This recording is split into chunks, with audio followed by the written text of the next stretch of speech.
It's Friday and the weekend is finally here. But this weekend is a special one because Valentine's Day is on Saturday. Sadly, we won't be here to celebrate with you, so we're celebrating today.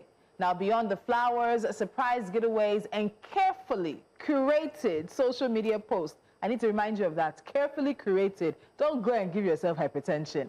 Many Nigerians are asking some very real questions this year. Can romance truly thrive in the middle of economic pressure?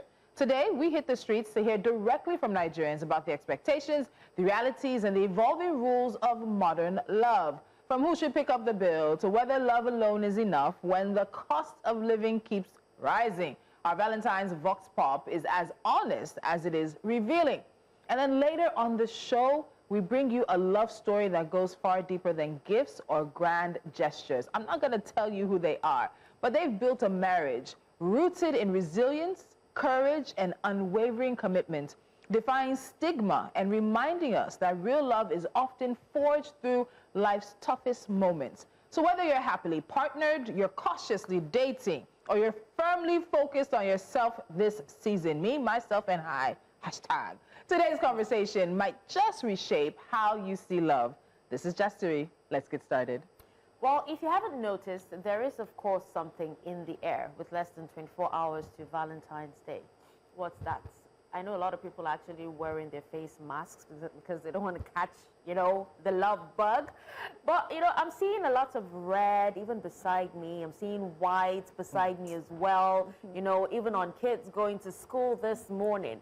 So while tomorrow is about love, don't forget that it is also the third most profitable holiday globally. As we promised you yesterday, we took to the streets to ask Nigerians some important questions about the Day of Love. Is love enough in this economy? If your partner forgets Valentine's completely, is it forgiveness or goodbye? Now we have the answer to those questions. This is Jasiri on the streets. Valentine and economy does not have anything to do together. It's a season of love. It's not about the economy, it's about what you have. It's a season of sharing love with one another. Love is not enough in this economy. Love is not enough. If you just want to say that you want to live, like you just want to, everything, you want it to be based on love, you're just whining yourself. Money should be involved, like you need money, yeah. Everything is now transactional, so love is not enough. I won't lie to you. Of course, yes. As far as he has a goals and vision and he knows where he's going to, Valentine is just one day. You can celebrate it later in life when he has. It's not about the gifts, it's about showing the love. It's not about the gift per se. It's just a way of saying I appreciate you. The love is to tell your partner, your friends, your people around you that I love you. I can't break up with him because of Valentine. Him forgetting, he has other things he's thinking of, maybe family, finances, he has priorities. So him thinking of Valentine, or him forgetting Valentine, I won't break up with him because of that. Because I understand. Our history together will depend if I will forgive him or not. But then if you intentionally forget, there should be a reason. Are you busy or are you that busy to forget Valentine's Day? Well, I won't just say that spending more is just about money. It's also from the heart. It's how much you love the person, how much you have. So just give from your heart. That's what I believe in. The person with more money that is going to spend more. No, it's not about the man or the woman. If the woman has the more money, she can spend. If the man also have more money, she can also spend. He can also spend. So it doesn't matter who is. So far there is love in between both of them. The gift does not really matter. If I cannot afford something big, I will afford something small. My intention, it won't really matter of giving the gifts. Loving you doesn't mean I must get you the most expensive things. It's about the intention. What I think about you and all. It doesn't matter about the gifts. Social media, putting pressure on people is actually a choice. Life is a choice. So if you decide to be oppressed, you can be oppressed. But if you decide not to be oppressed, you can be yourself. Now, who pressure won't catch, pressure will catch at the end of the day. So if I'm seeing those things, if I can afford it, yes, I'm just saying, it's a beautiful thing to do if I want to do it, if I can do it. But I mean, it's not supposed to put pressure on anybody. But Emotional support and financial support. You need emotions. Nobody care about emotions. It's financial. Like. Some people, what gives them joy is the financial aspect, and some people, the emotional ones, that love that you show to them is what gives them joy. Depends on the person you are showing the love to. It's not overrated, it's not underrated, because the reason why it's a season, it's just the name. I think, I don't know the source, but I understand that it's just a way of showing love. It's overrated. It's overrated because me, I don't really see the essence of it. It's overrated just because every day we celebrate ourselves. There is love everywhere. So why do we have to take one day out to celebrate it? I like the young girl that said that social media is you that pressure yourself. If you don't want pressure, you will not be what? You will not be pressured. I know it's easier said than done, but I like to hear a young person have that mindset, because, you know, we're talking about social media in the makeup room. Social media is doing a lot. It is doing a lot. You're having more countries now even banning social media for younger people, but that's a side conversation. But it's doing a lot of good and it's doing a lot of harm. So for someone to be able to say, whatever you people are doing on social media, that's your business. Because that pressure, especially on a day like today, people are going to get empty boxes and put them up on social media. They're going to go and rent the teddy bear. Maybe it's the teddy bear their friend had in their house. Go and use the teddy bear and say, oh my God, see what I actually saw a post of a vendor who said someone just reached out to her, you know, pleading for her to send her cake and some of her items that she sells, that she won't touch them. All she wants to do is just record them, you know, and say, oh, it's from her man and all that, and then she send them back to her. And this is what a lot of ladies are actually doing these days. But why are the ladies doing this? They're doing this for views, T. They're doing this for views, number one. They're doing this for relevance, number two. They want to pepper some people. You know, women, we have that thing. I want to show them that, you know, I've had Valentine gifts from not one person, but 2, 3, 4, 5, 6. But I think largely, following the wave on streets of Instagram especially, I don't know what's happening on TikTok really. I think I'm afraid to, you know how you're doing a skipping rope and they say jump in and just start skipping. I'm afraid to really just open that page on TikTok. But I think largely it's about views and about showing your relevance this season. But the truth is that there will be people who don't have a partner or a person to spend Valentine's Day with. Absolutely. And then that's why you hear people say, oh no, it's just one day out of it doesn't mean it feels like not self-pity, like self-consolation rather. Like you're consoling yourself. That's what I was going to say. It gives that self-consolation. That's why you have Valentine's. That's why this is an opportunity for you to... Valentine's again? Valentine's. Yeah, what's that? I know so Valentine's is when women, you don't have to be married, you don't have to be single, you don't have to be anything. No. It's just typically after the Valentine's Day or in that evening or the next day, girlfriends get together, they have dinner, they get themselves gifts. Because I saw a man post it. Valentine's? Yeah, that it's Valentine's, like it's guys, it's Valentine's. So it's like, you know, there's a confusion right now because I actually the guys also are saw borrowing women. a leaf from maybe they're doing Valentine's. Yes. Valentine's was what he said. And so can you at least leave something for the women? Like, no, please. We need them to have their safe space. Please. Let them celebrate. If you want to hook up with the homies, have a couple drinks, celebrate your friendship, please do. It's fine. Please do. It's fine. Let the men enjoy something too. Really, it's fine. Okay, so I used to do this thing, you know, back then. I used to organize events for singles. You know, Valentine's is on the 14th, right? So for singles, it's on the 15th. Come out, enjoy yourself after the couples are done with theirs. So I used to do that. Okay, so why couldn't they do it on the 14th? Because, you know, because you end up going to these spaces, it's packed, it's almost like you're competing for space. For singles. If you have not made reservations now, and then don't forget that tomorrow there's a marathon. So that side of town, the VI Lekki side. This side of town as well. You know, we went somewhere yesterday. Yeah, you were saying that this weekend, that place we went, they're not going to find it funny. So people are making plans. People are looking at their budgets. I think there is a conversation about finance and romance. Yeah, finance and love, finance and relationship. Because there are some people that just, they cash out this season. So, you know, so for them, that's enough for them to be Valentining. For them, money is their Valentine. For one, whatever, if I am, you know, going to actually go out on Valentine's Day, it has to be within Ikeja. I'm not stepping out of Ikeja because I'm not ready to face traffic. Even within Ikeja, you're going to face traffic. If you did not reserve or don't call to reserve or don't get there ahead of time, you're still going to face it. Okay, so my own is that it's just a lot of people outside at the same time. Yeah.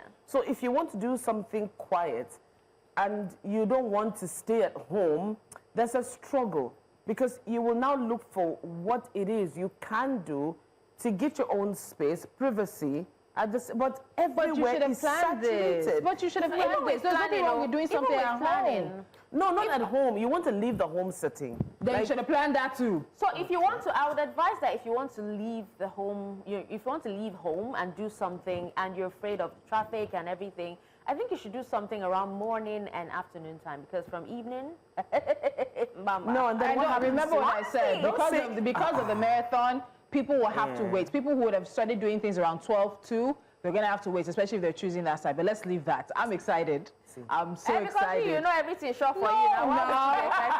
My friends have even been fighting me that what am I getting? I said, guys, what my husband wants right now is money. So don't worry about gift. I will gift money. Money is going to make my Odogu very happy. That's why I said some people. I may not even leave my house. We don't like going out there because 3 or 4 Valentines ago, that traffic, so we typically don't like going out on Valentine's Except Day. like you said, you planned in time, and you moved to where you want to stay in time, and then you just chill. But if there's marathons and things Dashen got you guys thinking. When I said I was excited, it's not because of Valentine's Day. I'm excited because of the guest that we have with us, who I'm hearing enter the studio. Now, love is everywhere this season, but some love stories don't just warm the heart. They challenge the way we see relationships altogether. And after the break, we've got some extra special guests joining us for Hot Topics Special Friday, the Valentine's edition. Just a little hint. This couple's journey has inspired many and sparked important conversations about stigma, resilience, and what it truly means to choose love against the odds. Their love story is honest, uplifting, and a powerful reminder that real love is not defined by public opinion, but by the courage to stand together. Stay with us. You can see me cheesy. I'm excited for this.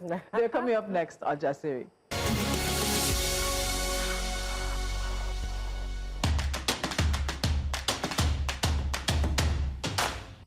All right, our guests are Joseph and Gift Egenti. Welcome to Jasiri. We're so happy that you could join us today. Yes, we're so happy. Thank you. Gift, you look so calm. In fact, when we see your content and how you're, it's hard to reconcile.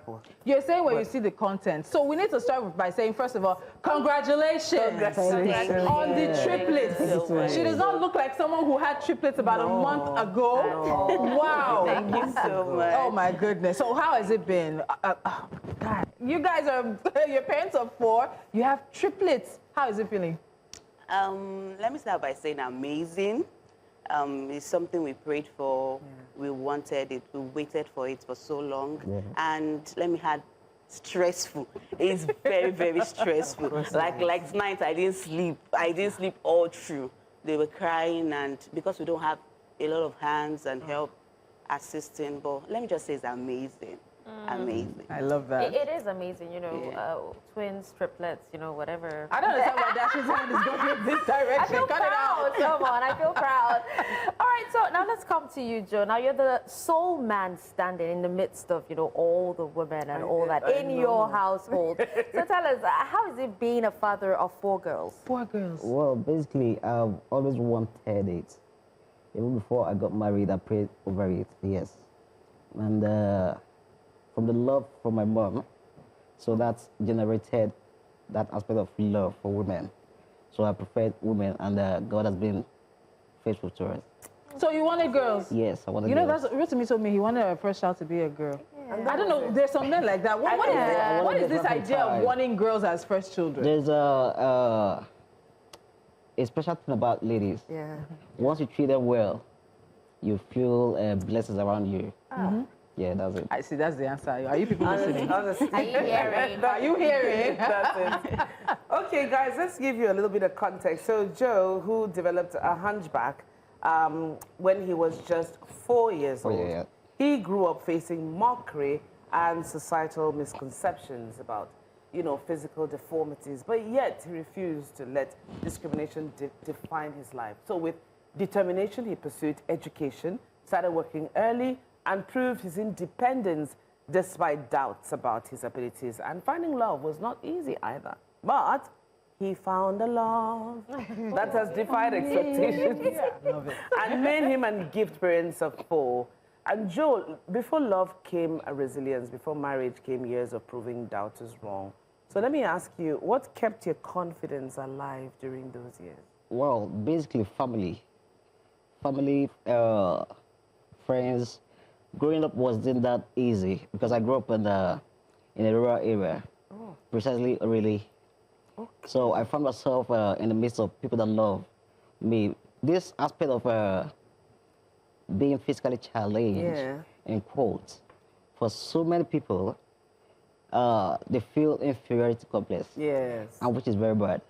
So when you find yourself in the midst of people that love you, you overcome it.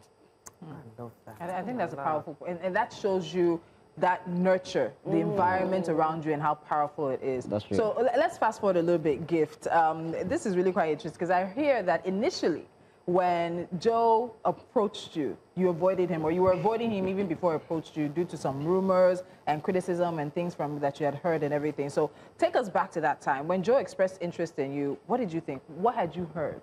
Give us the full details. We like gist, though. We like tea. You see that? We like tea here. Okay. When I first heard about him, I went to visit my friend, my classmates back then. That was 2015. So they were talking about him, that the guy just came back and he just moved into that area. Okay. So it was kind of new. Everyone was talking about him, you know, someone like that, his physics and everything. So they were talking about him that particular day, that he just came back with a new girl. According to what I heard then, it was a womanizer. He loves women. Even your expression, there's some truth to it. Continue. Okay, so he came back with a new lady that day. So they were talking again. Oh, no, that girl, this guy, upon his height, the way he looks, I don't know. How does he do it? So I was like, who is this guy? I wanted to, you know, join in the gist. They were like, oh, don't worry. They just described him. He's short, his chest is very big, his back is this, he's always wearing white. That I should just look out for him, that I'll see him one day. I was like, okay, I'll see him, but, you know, a womanizer, I don't like someone like that. So I already had this hate that, who is that person? Upon the way he looks, he chases women around. So I think one Sunday, I got back from church, I was fetching water outside, and I saw him coming, and they didn't lie. That day he was with a woman. Yes.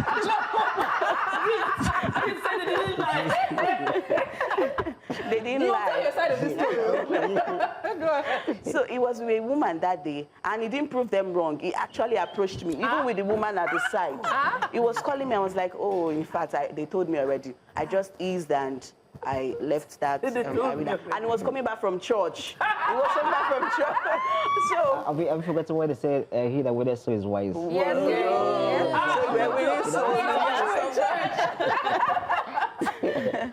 So I think it happened like that for like 3 times. I would just see him on the road. He would try stopping me, and I would just ignore. So the day it happened that I had to answer him, he saw me from far. Then he started, because the road was very bad, like very, very bad. So he was driving very fast just to meet up, and his bumper now pulled out. So people were like, bros, people that know him, bros, what's happened now? Why they run like that? Have you forgotten the road is bad? He was like, just let me call that girl. Let me stop that girl. See that girl, they go help me stop her. So they started calling me. Everybody was calling me, hello, sister, bros, they call you now. So I had to stop because the crowd and everything. So I had to stop, and I turned. I was like, what is it? Why are you calling me? He said, please just come. So I went to him, and the first thing I told him, stop calling me, I don't like you. It was like, you know that feeling that you must have heard something about me. Why will you say you don't like me? You don't know me. I said, nothing, I don't just like you. He said, please, what did you hear? So the thing just dawned on me that, Jesus, how did I say I don't like him? When I don't know him. When I don't know him. So it was like, you must have heard something. That was when we talked and we exchanged contacts. And that was it. They say the rest is history.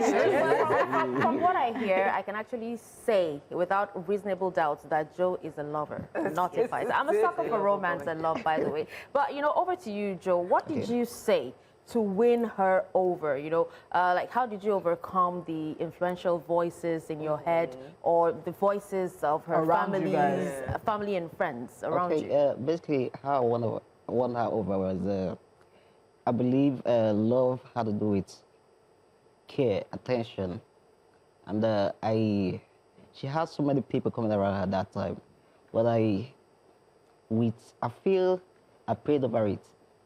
I wanted a girl that is God-fearing, a girl that is fair, beautiful, not just a girl. Your spec. Yes, exactly, fair.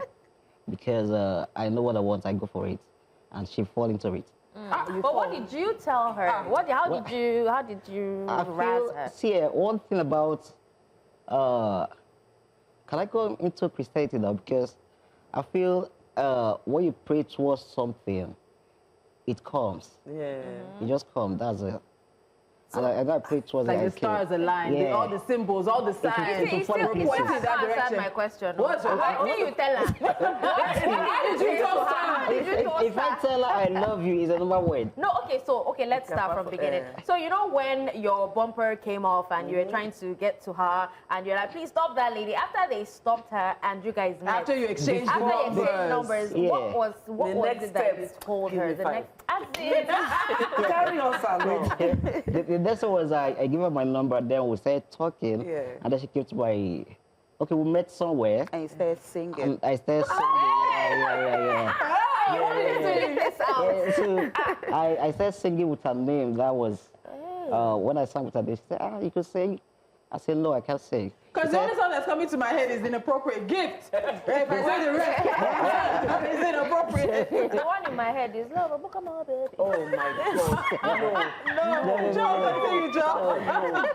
I think I sang a song like, fall in love with Give My Love, guess you were. Then she said, eh? So when I sang that, to say, okay, sing on that one. I sang on that one. And I sang about song or three with her name. And the name also is Onyechi. So that was when this Onyenye. So then I sang that song again. Said, okay, okay, what can you do for me? I said, I want you in my life. I want you in my life. So I was so determined to get what I want as well. Were you sure she was going to say yes, though? I was too certain sure. It was certain sure. No, Joe, can't I was certain sure because when you see the bone of people, you will know. It's not a thing of play. It's not a thing of child's play. No.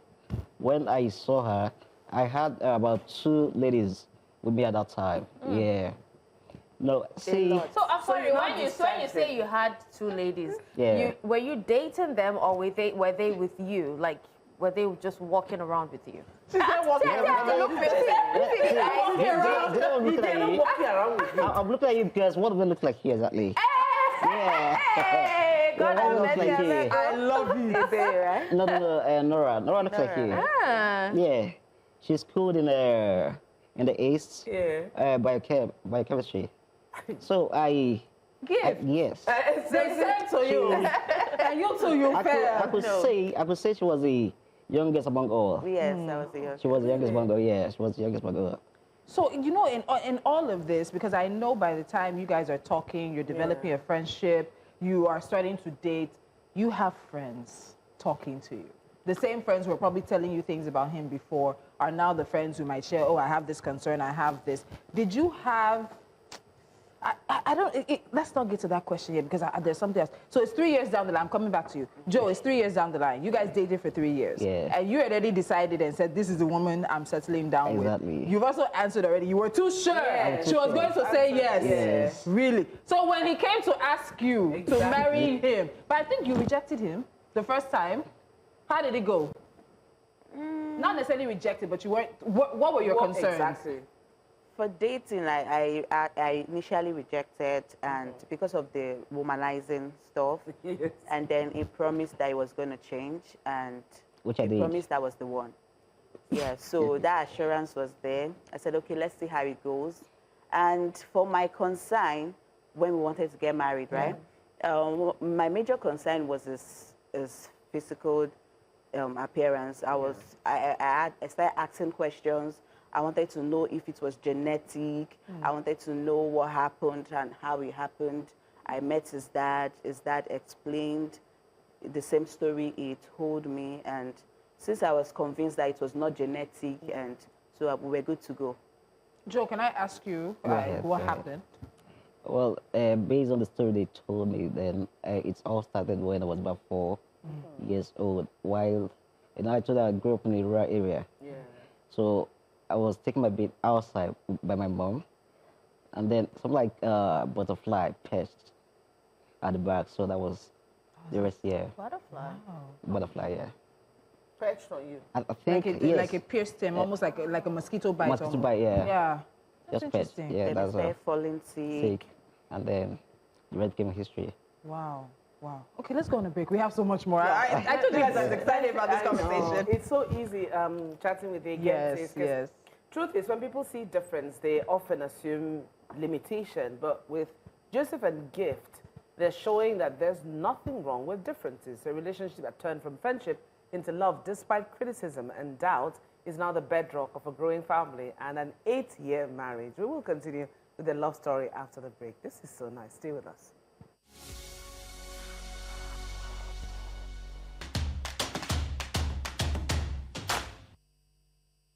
Now, Gift Egenti admits that she initially avoided her husband because of what others said. But one honest conversation after he lost his car bumper changed everything, opening up the door to a relationship built on understanding rather than perception. Love sometimes asks us to unlearn what we've been taught and to see other people and see people for who they truly are. Our guests today are Joe and Gift Egenti. Welcome again to the show. Yeah. Now, one of the things you guys are doing is that you've been sharing your life online, and that can be very powerful, sharing your marriage, sharing motherhood and fatherhood online, but it also opens the door to unsolicited opinions, scrutiny, and sometimes cruelty. And we were talking about it in the makeup room. Nigerians can be quite cruel online. Very, very cruel and unnecessary too. Sometimes waka pass. If you don't like it, you don't have to comment. Just keep going. But what we also know is that visibility for you has brought both admiration and negativity. But you continue to show up authentically and unapologetically. Yep. In a world where strangers often feel entitled to comment on personal choices, resilience becomes just as important as love itself. So, Gift, let me start this next conversation with you. When your relationship and story began gaining attention online, were you prepared for the level of public commentary, unsolicited opinions, unsolicited advice, unsolicited questions, everything unsolicited that Nigerians were giving you? Were you ready for that? Let me start by saying a lot of people don't know, but our wedding itself went viral 2018. Okay. So since then, we've been getting the backlash and the insult and everything. But then, because we were not public, we were not outside, so we were able to handle that one. On our wedding day, the thing just went viral, you know. A lot of insults, calls, people were calling to know if I was okay, to tell my husband to seize my phone so I don't go through those things that day, you know. It was supposed to be a happy moment, and it ended up, you know, that way. So when this one happened again, we just did a little dance video in our sitting room, and the thing just went viral like that. And my husband came to me and said, oh, babe, see, that time you rejected it, you said you didn't want it. This time we cannot say no, please, let's just make use of this opportunity. And I was like, no, I'm not ready, because I know what we go through, like on a normal day, like just walking, we see the attention, you know, people talking, you see small children, so you see that short baba, you know. So I was not ready for that only, because I know how TikTok, especially Twitter, I know how crazy it can get, you know. So I was not ready, but he just pushed me, babe, let's just use this. Let's just make use of it. You can never be ready. Let's just use this one, you know. And the comments and everything, at first, it was a lot. I was crying. There was a time I cried till I had BP. Yes, it was a lot. I cried. There are some comments that you see and you'll be like, Jesus, is this coming from a human being? Can I know this might be painful, and I apologize if it brings back any bad memories. What's the worst you've heard? I think when someone said, bring this man come, was it Ogun State? Bring this man come Ogun State, now better ritual ingredients. And I was like, who? People can be Are you serious? That's true. Coming from someone. That's true. Yes, we replied. Was it a male or a female? Who said that? A male. It was a male. It was a male. And another one said, if I catch this man for night, I don't reach with that. imagine? A lot of comments. A lot. Okay. A lot that I cannot remember. Joe, how do you are so, listen, your positivity and your doggedness, persistence, dedication. I like the fact that I admire you a lot, because when you zero your mind into something, you don't stop until you get it done. And that has been the umbrella that you've used to shield your wife. But let's be honest with you. When you hear, how do you deal with the negativity, the comments? How do you process all of that emotionally? I know that, yeah, you are solid, man. You come from a family that has been solid and has been there for you. And it shows. Yeah. So, but then again, in your private space, how do you process these negative comments? Well, I don't see it to be a physical challenge, but being physically challenged doesn't mean you're mentally challenged. Yeah.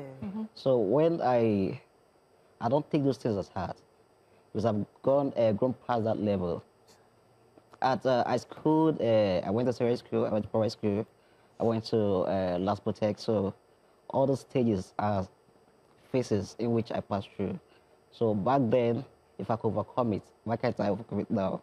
Yeah. So while she was having those throws, I was there to make her feel comfortable. Yeah. So it wasn't that easy for her, but I'm always there for her to build her feet up. I've actually seen, where... See the triplets? Go back. See the triplets and the older sister. Yeah. I've actually seen how you've handled negative comments, and, I actually love, especially gifts. I love how you handle them. But, Joe, let me ask, what are some of the biggest misconceptions that people have about your disability? Well, not getting married. That you would never get married? Yeah. Wow. And there's one, while I was growing up, they said, you can't drive a car. That was one of the things that made me, I'm a risk taker. So if you tell me I can't do this, I will do it.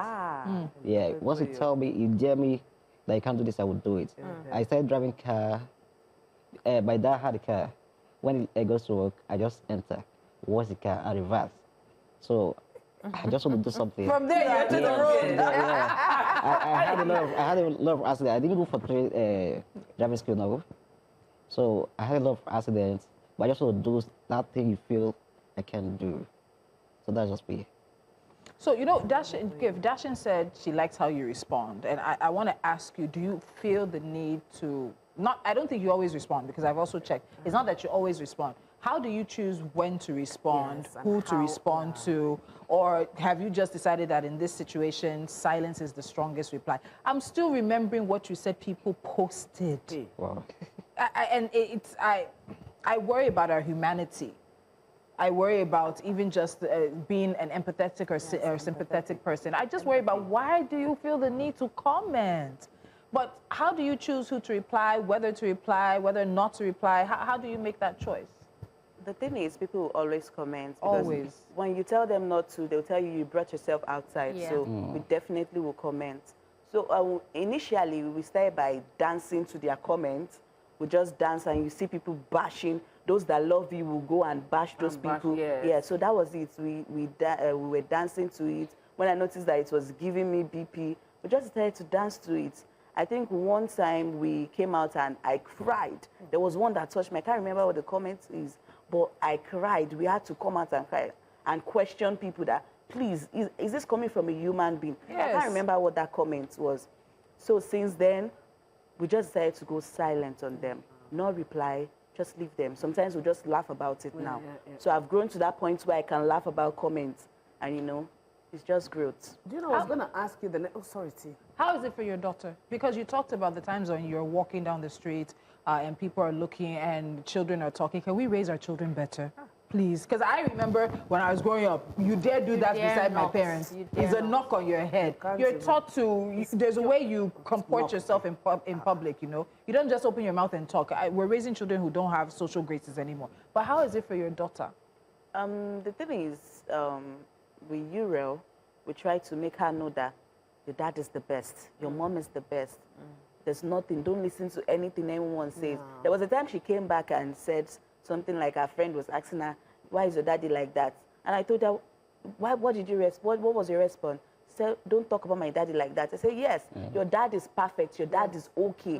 When they tell you like that, you report them to your teacher and tell, in fact, before you report, tell the person your dad is okay. My dad is fine and perfect. Whatever your dad has, my dad also has the same thing. So that's it. We train her with love. Let her know her dad is the best. Her mom is the best, and we are the best family. So that's just it. That's it. Because I love what you say, because my next question was going to mirror off of that for both of you. Like, how do you, I mean, has there been a level of public criticism that has really tested your confidence in the marriage? Like, you know how both of you are on the same page, and you found different ways to navigate the haters, the trolls, and everything, but has there been one thing that has stood out among probably many that has really challenged the confidence of your marriage, and how have both of you handled it? To me, no. There hasn't been. Has it been to you? There's Nothing. I love this. so let me now follow up with that, because we've talked about how the social media space has been. What would both of you say to the people who hide behind the keyboards? They hide behind the screens to judge relationships they don't know about, to judge people that they don't understand, to judge people that they've never even tried to figure out or to find out what's going on. Joe, I'll start with you. What would you say to those people? Keyboard warriors. Keyboard warriors, yes. Yeah, like, though most people don't really know much about what people face or go through. Yeah. So if they batter words or share something like that, I just tell them, get to know me first. Yeah. Get to know me first, that's all. Or know us first. Gift, what do you say to them? So the thing is, that's where they will always be. On the keyboard, they cannot come face to face. Most of them see you and they will just, you see them, they'll be the loudest. Oh, I love you so much. I love you like this. They're always behind the keyboard, nothing else. So I would just tell them, you know, we have feelings, you know. Those people you bash, those people you talk bad about, you criticize. We're also humans like you know. The tables can change, the tables can turn. It might be you tomorrow, it might be someone else you know. So please, let's just lead with love. Let's just lead with love, you know. It pays to love, you know. Just be calm, please, I beg. You know, before we go for the next question, someone just sent a message in from Uganda. They're watching us from across the continent. And Paul Okia is saying, I'm watching Jasiri live. I'm enjoying the show. Greetings to Joe and Gift. I think you guys have one another fan. Yes. All right. So we'd also want to know, what has, you know, your marriage taught you about partnership? I would say love, integrity, honesty, purity in every aspect. This man is in love. Like, he's deeply in love. Is there anything she can do to really annoy you? Nothing. Nothing? Nothing. Do you annoy him? She does, but she does, but sometimes I just overlook it and let go. That is marriage. Yeah. So what has it taught you? Patience. I'll say patience, because, you know, it takes a lot to make the marriage work, and patience, forgiveness. Forgiveness. That's it. Okay. So when love is real, even the loudest critics cannot drown it out. After the break, let's have some fun, because love is not always so serious. We're gonna have some fun with our couple here and find out a little bit more about them. This is Jasiri, our Valentine special with our incredible guests. Don't go away. Well, now we've talked about resilience, commitment, and the strength of your bond, right? But, you know, love should also be fun, just like before you enter fun, please, we have one question. We have one question. Who should we ask? Who should we ask? Let's start with Gift. Before we go to four, no Joe become five. No Joe's answer. Because we know his answer. For me, I'm okay with 4, please. 4 is okay. I'm done. In fact, Jojo. Big Joe. Okay. What's the question? Are we good with 4? Are we going 4 plus 1 equals 5? Okay, for Before now. twins come next time. For now, maybe the next one might be sextuplet. He said for now. For now, it's okay. Are you listening? Sextuplet, yeah. Hey, for now. I don't know for him, but for me. This is the place where the pages are different. Yes, please, You know, I'm okay. the Bible said, go here into the world and multiply. That's what you're doing. We're here to multiply, keep multiplying. Okay. Okay, we might have our answer to our first question, but it's going to be rapid. Okay. Ladies and gentlemen, are we ready? Yes. Okay. Dashen, take us away. So we call this the rapid fire love round quick questions. Yeah. No overthinking, right? And all you have to do is point to the person who is the answer. So are you ready? Yeah. Are Ready. you ready? I love my lady. We understood the silence. All right, go. Okay, so who is more romantic? I think Hey. Who apologizes after a disagreement? me.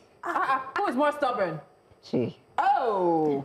Who is more likely to start an argument or something small? Me. Hear me. Who is the better communicator? Me. Who is more dramatic?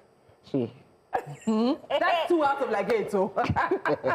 So who will survive longer without their phone? Me, obviously. She. Who is the real boss in the relationship? Rebus me. All right, do you agree with that answer? Yeah. Wow. So in all of this, you guys have been doing the social media. How long do you want to do the social media thing? Social media, I would just say social media is a very good thing. It's a good thing. It has its own, there's a way it uplifts you. It has its own blessings. It has its own negative aspects also. But for me, it's something I love doing. So I don't think I'm stopping anytime soon. We'll do it till grow old. I like how she's looking at him. Exactly. Joe, is that the same answer? Yeah, for me, like I told her some weeks back, I said it will be a platform whereby we also help to educate Yes, the physically challenged ones also, because most of them, like I spoke to about 3-4 people, their level of reasoning are low, inferiority complex and the rest.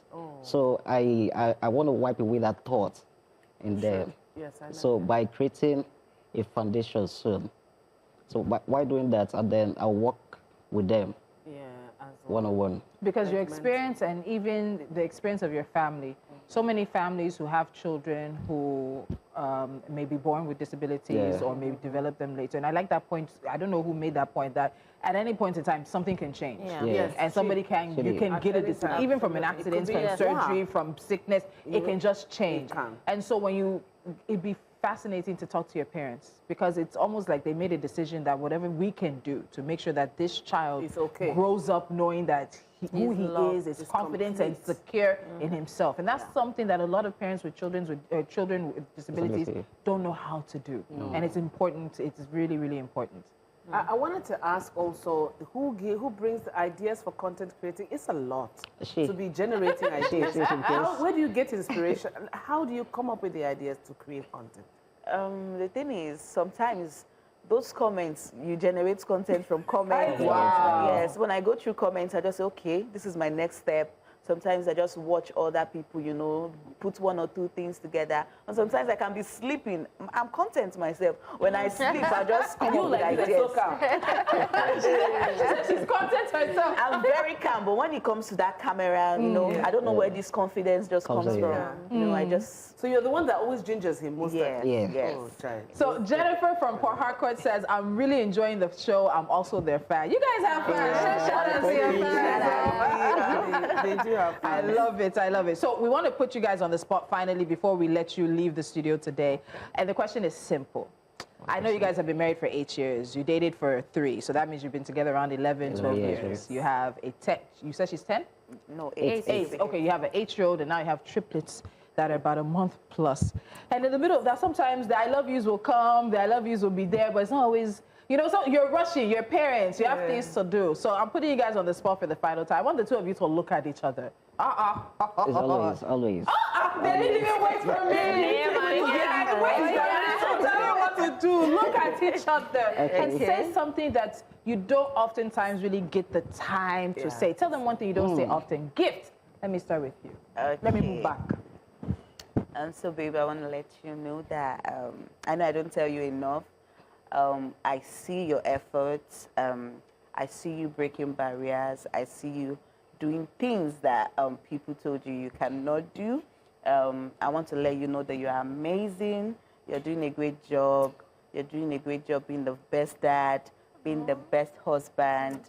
I want to let you know that you're greater than your peers and you're doing amazing.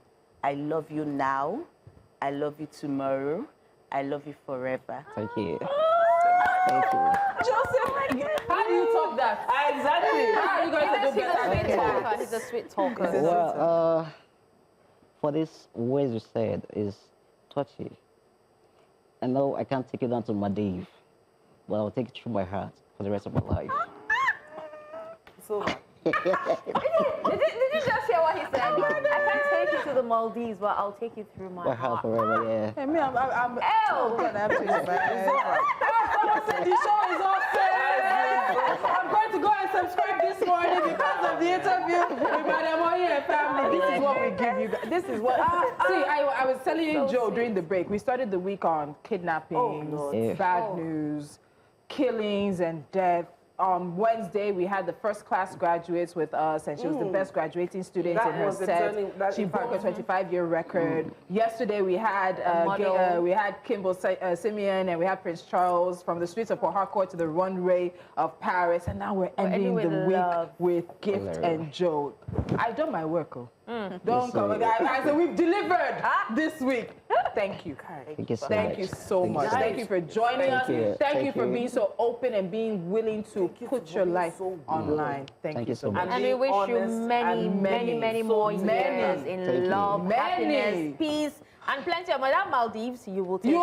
You will go.